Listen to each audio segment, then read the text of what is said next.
कुछ दुखदायी बात हम बताते हैं आपको। 1-1.5 साल पहले मैंने देखा हार्वर्ड यूनिवर्सिटी में पॉलिटिकल प्रोटेस्ट हो रहा है। वहां तो तब लोग स्टूडेंट्स प्रोटेस्ट करते थे, ट्रंप के विरोध में ये सब होता था। एक मैंने देखा कि कई प्रोटेस्ट हुए by Indian students against something in Indian government, कुछ सीए एनआरसी कुछ भी, देयर इन हार्वर्ड यूनिवर्सिटी। तो मैंने उन स्टूडेंट से बात किया, I spoke to them. You see, have you ever noticed किस इतने सारे देश से स्टूडेंट्स हैं वहां पर एट हार्वर्ड यूनिवर्सिटी? कभी देखा किसी देश के स्टूडेंट अपने देश के खिलाफ प्रोटेस्ट करते हैं इन इंटरनेशनल फील्ड? कभी नहीं। आई never saw it and they also could not से। हाँ, ऐसा तो कभी नहीं देखा। क्या उन सब देशों में कुछ गलत नहीं है? इंडिया से बहुत ज्यादा बुरा हाल है उधर, many many countries, much worse. तो ये क्यों कर रहे हैं? अब क्यों कर रहे हैं? द रियल रीजन इज, ये बहुत खतरनाक रीजन है। इट्स नॉट रियली कि मैं ये पॉलिटिकल इशू को सपोर्ट करता हूं, हमारा गवर्नमेंट या कोई कुछ खराब कर रहा है उसके खिलाफ हम प्रोटेस्ट करें, that you can do. But मैंने एकदम नजदीक से देखा कि द रियल रीजन एक अपने ऊपर हीन मानसिकता है। आई टेल यू, दे में सी, सम ऑफ द स्टूडेंट्स में सी, उनको बुरा भी लग सकता है कि मैं बोल रहा हूं उनके बारे में ऐसा, लेकिन it's not just them, it's in all of us, उसमें है। The real reason I am protesting against my country, my government, some policy is, मैं अपने जो गोरे फ्रेंड्स हैं, white skin boys and girls in my class, उनके सामने hero बन सकूं। अपना देश, अपना कल्चर को गाली देना एक हीरो बनने का एक तरीका है, गलत तरीका है और बाउंड टू फेल। आप हीरो नहीं बन सकते, they will not respect you. लेकिन कहीं लगता है हम इनसे नीचे हैं तो कैसे इनकी बराबरी करें। I am also very cool, being cool is, I am also very cool, I can criticize my country, मैं इतना फॉरवर्ड थिंकिंग हूं। I never saw that same thing in any other student group.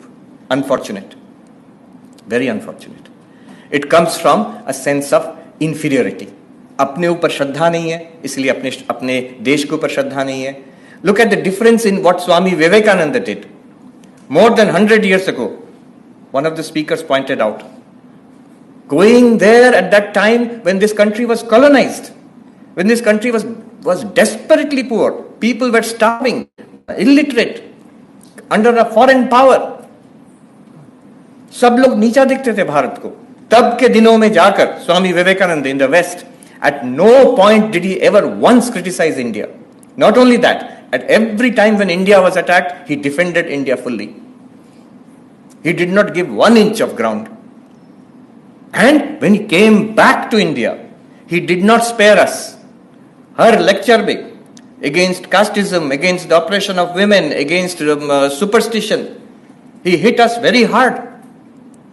लेकिन उनका क्या था? आपको criticise करेंगे आपके मुंह पर, आपके पीठ पीछे, आपको I will defend you till my death.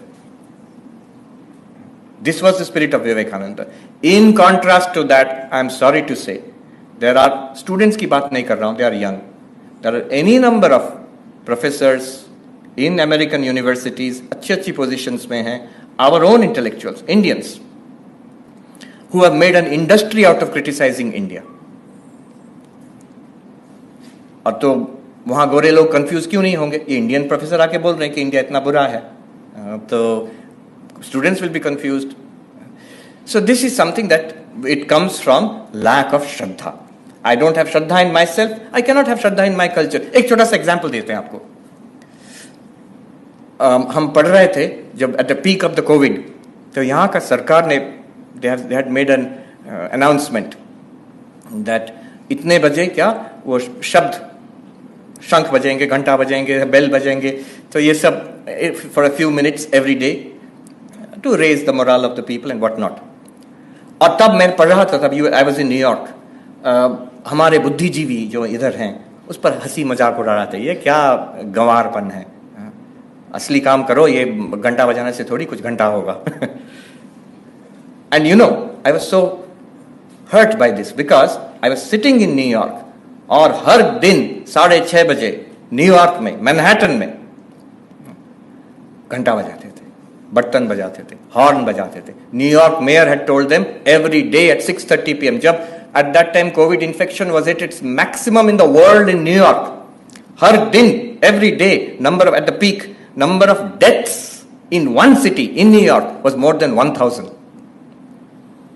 अभी भी हडसन रिवर के तट पर देर आर रेफ्रिजरेटेड बड़े बड़े ट्रक्स हैं, रेफ्रिजरेटेड ट्रक्स, उसमें क्या है? डेड बॉडीज हैं, कोई क्लेम नहीं किया है।